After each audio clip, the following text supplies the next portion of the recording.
हर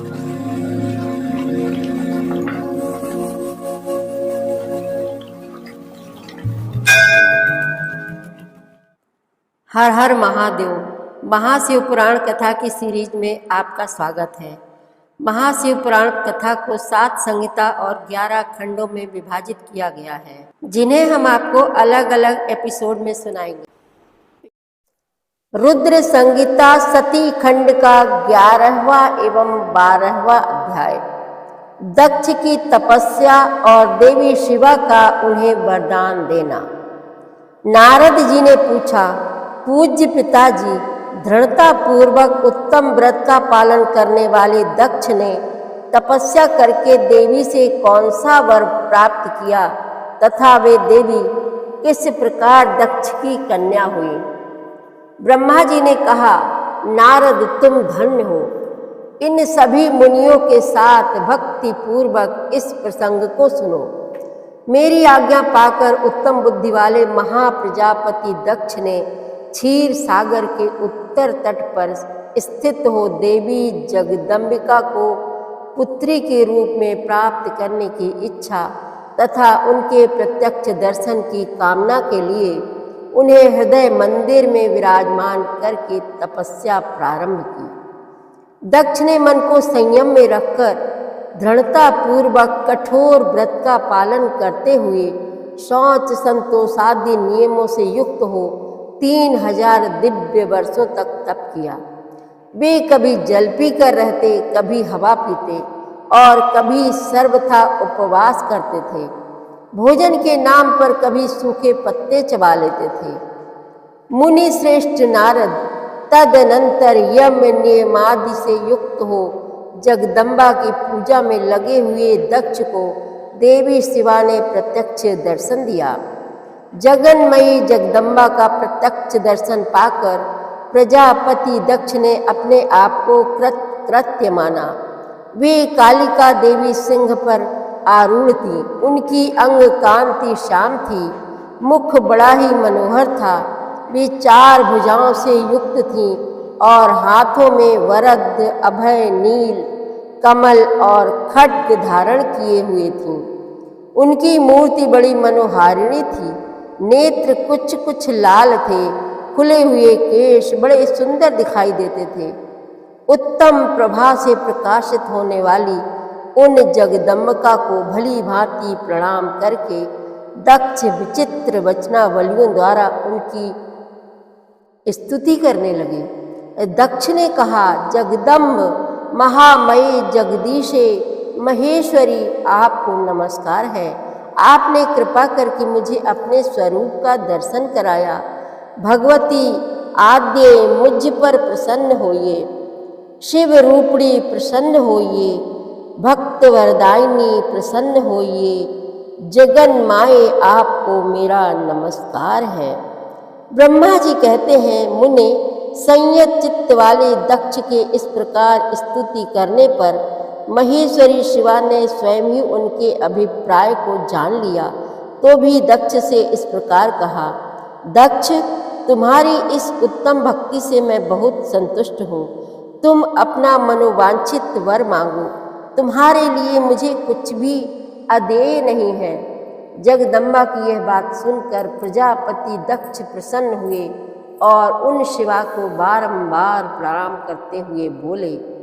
दक्ष ने कहा, जगदम्ब, महामयी, यदि आप मुझे वर देने के लिए उद्यत हैं तो मेरी बात सुनिए और प्रसन्नता पूर्वक मेरी इच्छा पूर्ण कीजिए।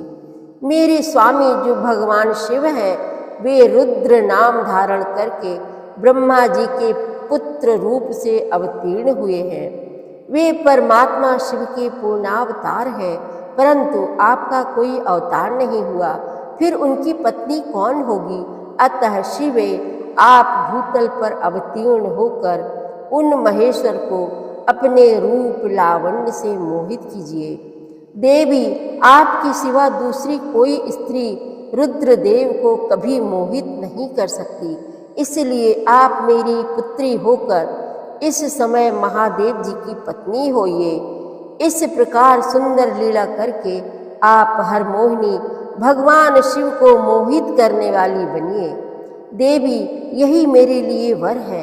यह केवल मेरे ही स्वार्थ की बात हो ऐसा नहीं सोचना चाहिए। इसमें मेरे ही साथ संपूर्ण जगत का भी हित है। ब्रह्मा, विष्णु और शिव में से ब्रह्मा जी की प्रेरणा से मैं यहाँ आया हूँ।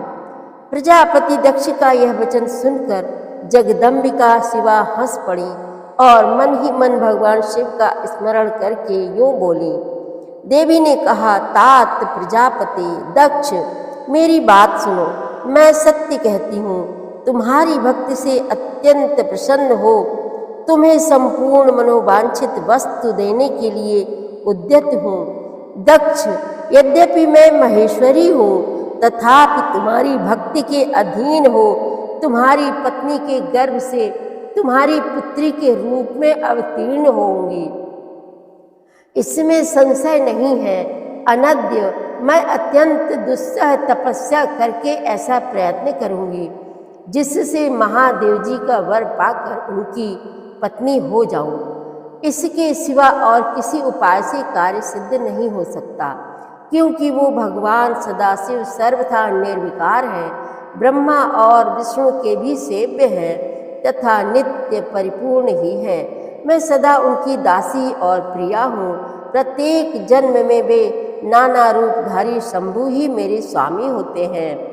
भगवान सदाशिव अपने दिए हुए वर के प्रभाव से ब्रह्मा जी की भ्रकुटी से रुद्र रूप में अवतीर्ण हुए हैं।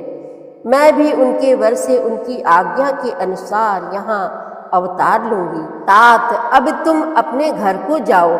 इस कार्य में जो मेरी दूती अथवा सहायिका होगी उसे मैंने जान लिया है। अब शीघ्र ही मैं तुम्हारी पुत्री होकर महादेव जी की पत्नी बनूंगी।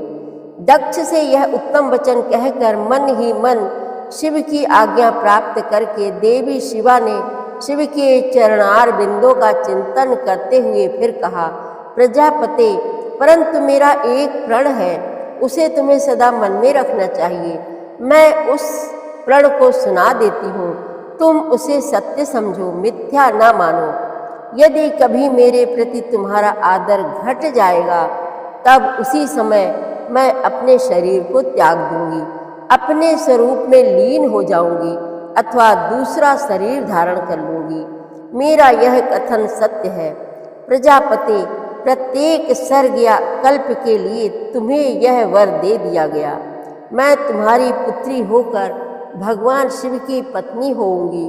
मुख्य प्रजापति दक्ष से ऐसा कहकर महेश्वरी शिवा उनके देखते देखते वहीं अंतर्धान हो गई। दुर्गा जी के अंतर्धान होने पर दक्ष भी अपने आश्रम को लौट गए और यह सोचकर प्रसन्न रहने लगे कि देवी शिवा मेरी पुत्री होने वाली है।